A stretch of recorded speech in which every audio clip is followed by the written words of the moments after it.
जय जय श्री राधे दोस्तों। पौराणिक कथाओं के क्रम को आगे बढ़ाते हुए आज मैं आपके सामने कथा लाया हूँ, जिसमें एक प्रश्न का उत्तर देने के लिए एक साधु की 8 पीढ़ियाँ निकल जाती हैं, लेकिन उस प्रश्न का उत्तर नहीं मिल पाता है। दोस्तों, अगर कथा अच्छी लगे तो लाइक शेयर सब्सक्राइब करें। तो चलिए दोस्तों, कथा को आगे बढ़ाते हैं।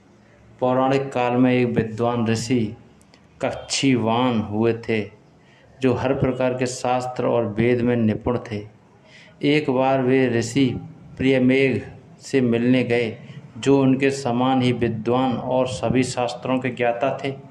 दोनों सहपाठी भी थे, और जब भी वे दोनों मिलते तो दोनों के बीच एक लंबा शास्त्रार्थ होता था, जिसमें कभी कच्छीवान तो कभी प्रियमेघ विजय होते।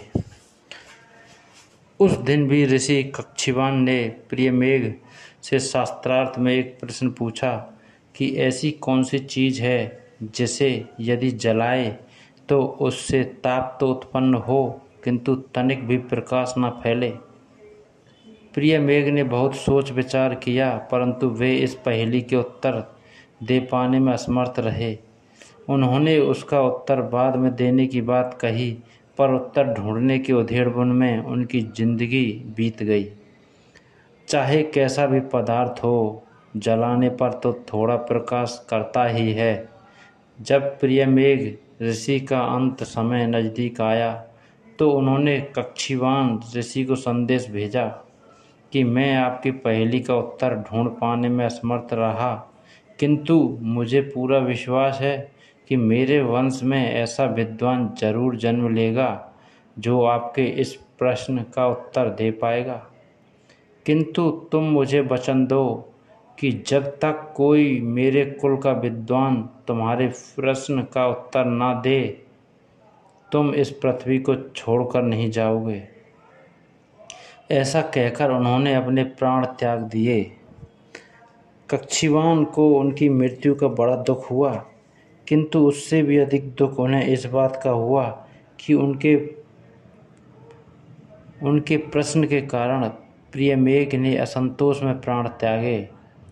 प्रियमेघ की मृत्यु के पश्चात उनके पुत्र ने इस प्रश्न के उत्तर का दायित्व लिया, किंतु वह इस प्रश्न का उत्तर ढूंढ पाने में असमर्थ रहा, और एक दिन उसकी भी मृत्यु हो गई।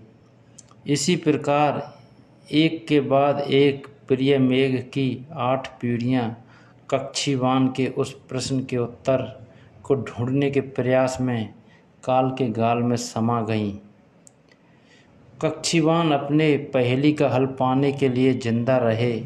कच्छीवान को वरदान स्वरूप देवराज इंद्र से एक थैली मिली, जो नेवले के चमड़े से बनी हुई थी। उसमें चावल के दाने भरे थे, और उन्हें वरदान था कि जब तक चावल के दाने समाप्त ना हो जाएं, वे जीवित रहेंगे। प्रत्येक वर्ष वे उसमें से एक दाना निकालकर फेंक देते और अपने प्रश्न के उत्तर के लिए जिए जा रहे थे। प्रियमेघ की नवी पीढ़ी में शाकम्भस्व नाम का बालक पैदा हुआ, जो बचपन से ही बहुत विद्वान था। बालपन में ही उसने असंख्य शास्त्रार्थों में भाग लिया था और सदैव विजय रहा था। शाकम्भस्व जब बड़ा हुआ तो उसे एक बात चुभने लगी कि एक पहेली का उत्तर उसकी पूरी 8 पीढ़ियां देने में असमर्थ रहीं, और ऋषि कच्छीवान अपने प्रश्न का उत्तर पाने के लिए ही जीवित हैं। उसने निश्चय किया कि वह इस प्रश्न का उत्तर ढूंढकर अपने परिवार के कलंक को मिटाएगा और ऋषि कच्छीवान को इस जीवन चक्र से मुक्त करवाएगा। एक दिन वो इस प्रश्न के विषय में सोच रहा था कि उसे सामवेद का एक श्लोक याद आया, और वो भाव विभोर होकर उसे मधुर स्वर में गाने लगा। इसी के साथ ही उसे अपने प्रश्न का उत्तर भी मिल गया।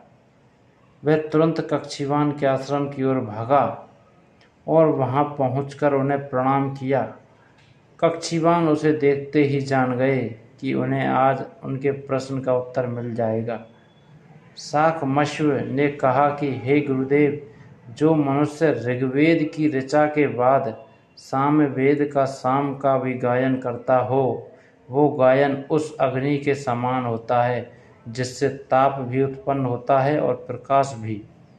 किंतु जो मनुष्य केवल ऋग्वेद की ऋचा गाता है, सामवेद का साम नहीं, वह गायन साक्षात अग्नि के समान ही है, किंतु ये वो अग्नि है जिससे ताप तो उत्पन्न होता है किंतु प्रकाश नहीं। शाकम्भरी का उत्तर सुनकर कक्षीवान की आंखों में आंसू बहने लगे। उन्होंने भरे स्वर में कहा कि हे पुत्र, तुम धन्य हो। मेरे द्वारा अनजाने में पूछे गए एक प्रश्न ने मेरे प्रिय मित्र प्रिय मेघ को मुझसे छीन लिया। ये ही नहीं, उसकी अनेक पीढ़ियों को भी मैं अपने सामने काल के गाल में समाते देखता रहा। किंतु आज तुमने इस प्रश्न का उत्तर देकर न केवल अपने पूर्वजों का कल्याण किया, बल्कि मुझे भी इस जीवन रूपी चक्र से मुक्त कर दिया। ऐसा कहकर उन्होंने शाकम्भरी को अपनी थैली दी और कहा कि वो बचे हुए चावल के दाने बिखरा दें ताकि वे परलोक गमन कर सकें। उनकी आज्ञा पाकर शाकम्भरी ने सारे चावल के दानों को पृथ्वी पर फेंक दिया और फिर कक्षीवान ने अपने शरीर का त्याग कर दिया। तो दोस्तों, ये कथा थी। अगर आपको पसंद आई हो, लाइक शेयर सब्सक्राइब करें, खुद भी सुने, दूसरों को भी सुनाएं। दोस्तों, जय श्री राधे।